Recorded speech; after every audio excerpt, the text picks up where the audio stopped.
Good afternoon, everyone. Welcome to today's episode of Getting In, College Coach Conversation.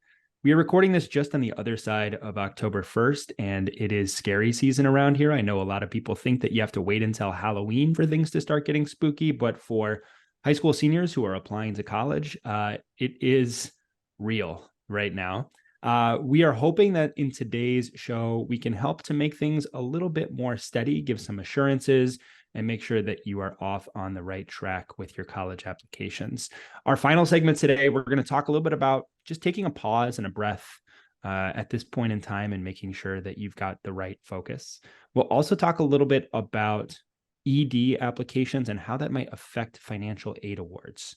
But before we do that, we want to talk about senior year outside of the context of the application process and just in terms of good old-fashioned academic performance.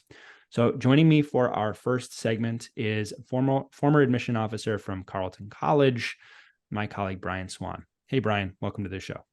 Thanks for having me, Ian. Nice to be here. It's good to have you here. This is something that I think we need to touch upon often because it can often be forgotten. But students are not just applying to college here in the senior year, but they are also still students. How do you start your conversation with students that might be focused on so many things about the application process that they're almost forgetting the responsibilities that they have within their high school?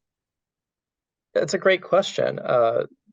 Having some understanding that you're going to be busy at this time because of all the things you're juggling is one thing, but your grades, your performance in your classes for senior year still matters to admissions officers. When I worked in admissions, we would ask for senior grades if we had questions about the rigor a student was experiencing and how they're performing in those rigorous classes, even through senior year. So even though it's easy to get distracted with writing that perfect essay and staying involved in the numbers of activities that students have, making sure you're still carving out time to do well in your courses, to get the grades that you should be getting, it matters in this admissions process. Let's talk a little bit about that in terms of some of the details around application deadlines and different rounds of admission, right? So for regular decision students, we'll just start there. Deadlines are typically January 1st or might follow January 1st. What is the role of the senior year performance, first semester versus second semester, as it relates to the admission process for those regular decision applications? So for students who are applying in a regular decision time frame, uh, most admissions offices will have a chance to see those mid-year grades from the first semester, right? They'll be able to see what you did in your first semester, how you handled those rigorous courses. And certainly there are instances where I remember, if we were hoping to see a positive trend continuing, Yeah. if a student maybe had started off ninth grade a little rough, but they picked up their academics in 10th and 11th and their performance was at a higher level, we would hope to continue to see that trend in that first semester of 12th. So sometimes, one of the things we look for was just, are they continuing that trend that we want to see? And senior grades would be a part of understanding that. Conversely, if a student had started off well in ninth and 10th grade, but maybe had a little bit of a dip in 11th, maybe some struggles came into play where the grades weren't at the previous level, we were hoping to see a bounce back maybe Yeah. in that first semester of 12th. So in that regular decision round, yeah, we were trying to understand, all right, is the student trending in the right direction? Are they continuing to show that, even with these rigorous courses, they're still putting in the effort and the time to do their work? And Yeah. obviously, if we saw a dip in grades, that could hurt a student's chances. If all of a sudden they go from being a mostly A, B student to then really struggling in 12th, yeah, that would cause some concern and can negatively impact the admissions process for that student. Yeah. Your experience really reflects the same experience that I had when I was working at Reed. And it's worth noting that, when you apply typically by a January 1 deadline, admission officers are going to start reading applications because there are a lot to get through and they need to start working on those right away. So sometimes you'll start reviewing applications before you have the mid-year grades, but you're always going to go back and check those mid-year grades for any students that you're making a late decision on, any students that might be borderline, because they are a required part of that process. And when I was reading a file and I was in a situation like the one you're describing, where we had an 11th grade uptick or we had a decline in 11th grade, I wouldn't even recommend a decision. I would take that file and put it aside and wait for those mid-year grades to come in. And I was always hopeful that we would see something really great in that first semester of senior year so that I could put that admit advice, and send it off to the second reader or send it off to the dean. And when that didn't happen, it was always a little bit disappointing, right? It's like, oh man, I was excited about this kid, and senior year, they just didn't bring it. And the result of that is, well, maybe the student belongs on the wait list, and we can kind of see what happens a little bit later on. Now, for early applicants, a lot of students are processing in their minds, wait a second, if I'm applying by November 1st and I'm getting a decision back in the middle of December or early January, my grades are not even available for schools to review when they're making their admissions decisions. How then can we reinforce to students that their senior year performance matters in this context? That's a great question, Ian. You're right. If you're applying for an early decision or an early action round, and you have to have your materials in by November 1st or November 15th, you may think that all they're going to really have for your academic record is 9th through 11th grade. Yeah. But there are many cases when I was in an early decision committee where we would want to see the progress report, mid quarter grades, anything that would help us get a sense of how is the student handling this course load in senior year. So admissions officers certainly have the ability to reach out to a school counselor and ask, hey, could you send the updated grades or the first quarter marking period grades for the student? And that could play a role in the decision-making process. Again, for some of the same reasons, we would want to see those grades, in a regular decision applicant. Maybe we're trying to understand a trend, the trajectory of a student in their sort of academic, space.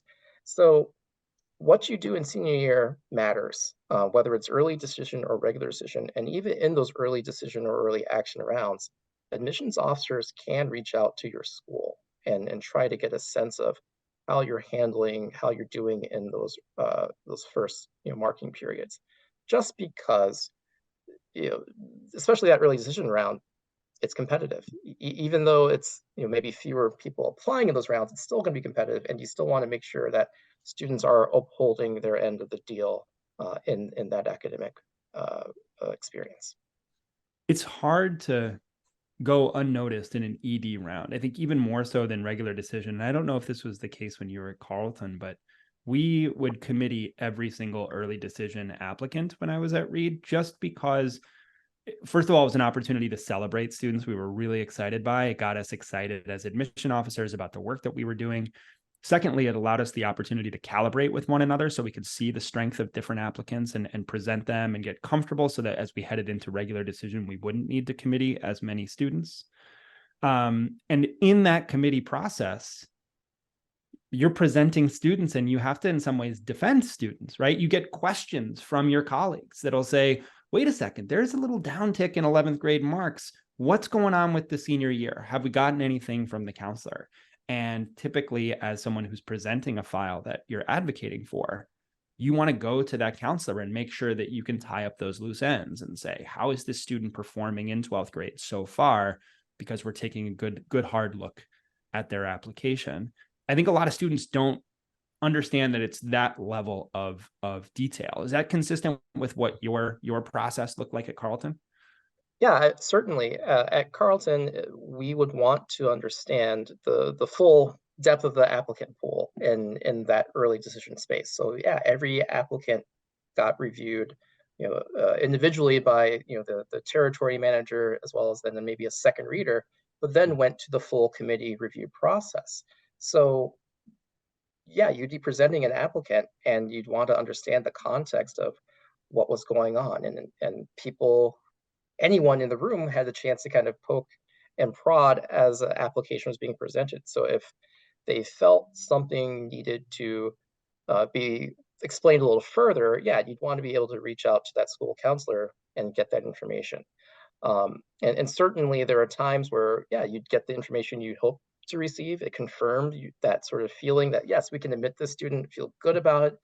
Sometimes you'd get the information and be like, well, this kind of mirrors what we've seen already. So now we have to make a Yeah. really tricky decision. And then sometimes you get the confirmations like, actually, no, this it's not going to work the way we had hoped. But now we can make a decision with this new information. I can remember really vividly a particular student that I was excited by who'd had some difficulty in early 11th grade and had bounced back in the second semester of 11th grade. But some of my colleagues were unconvinced. Is this a permanent change or is this something that's only temporary? And I remember on the projector sliding up the first quarter grades from 12th grade and then being all A's and everybody in the room being like, oh, great, right? Like there's like almost a celebration that it's confirmed. And for students who are listening, this is something that does happen, that you want to put your best foot forward, even in 12th grade for these reasons. There are potentially some exceptions that students might point to, like the University of California, right? So California doesn't look at grades beyond 11th grade when they're making their decisions.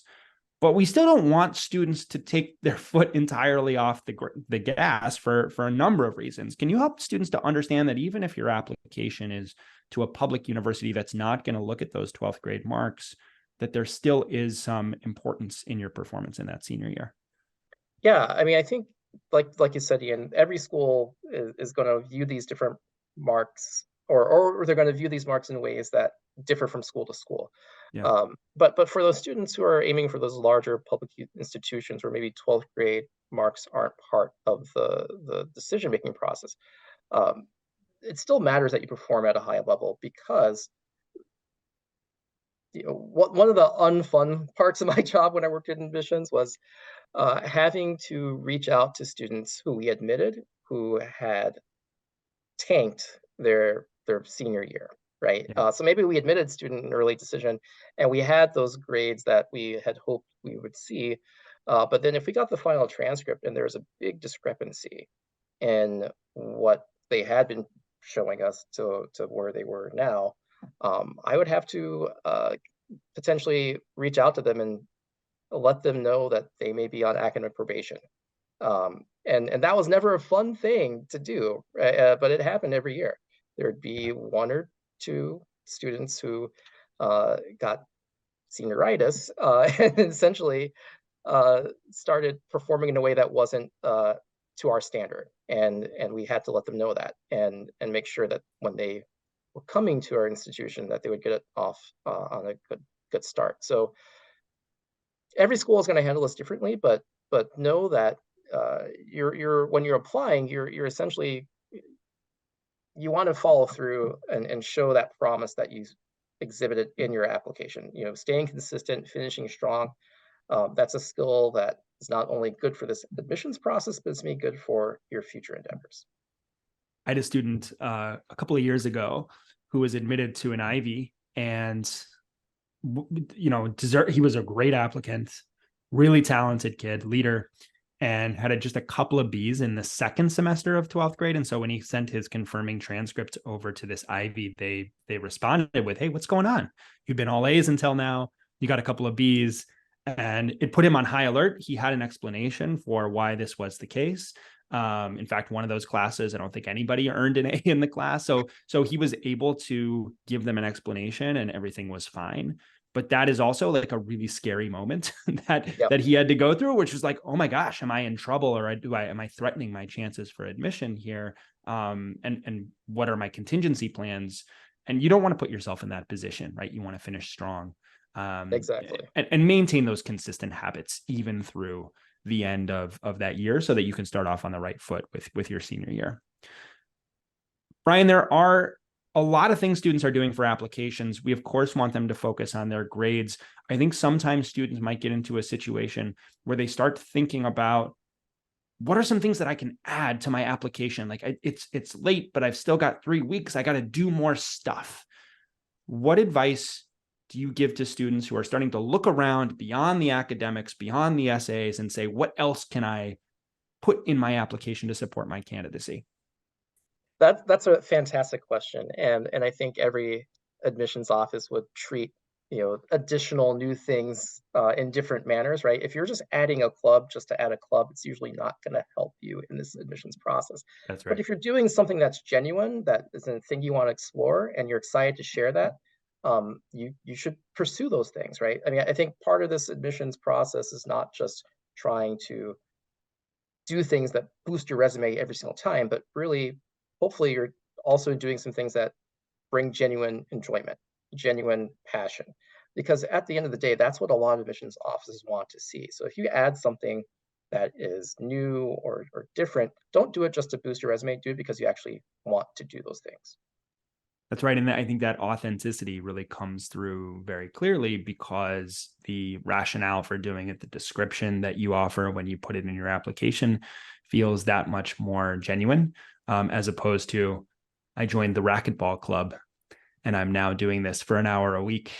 And it started in senior year, which is a story from my own high school experience. I started the racquetball club. I did enjoy doing it, but I was also like, oh, I could be a club founder for my college applications. Spoiler, that doesn't particularly help. Great. Any final words of wisdom for seniors as they are engaging for the final year with their high schools? Uh, Obviously, make sure you're in contact with your counselors. I know some of you are maybe at schools where the caseload is ridiculous for your counselors. They may not know you very well, but making the effort and stopping by and saying hi to them, even if it's only for a few minutes, is never a bad idea. And in this whole process, I think a lot of people achieve or have this sort of sense that the number of admits you receive, the places you get admitted from, have some bearing on who you're going to be.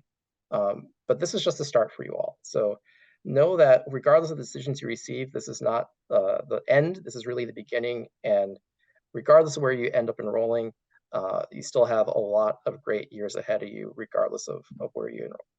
Can't say that often enough. Brian, that's great advice to leave us with. Appreciate you coming on the show today. Thanks for having me, Ian.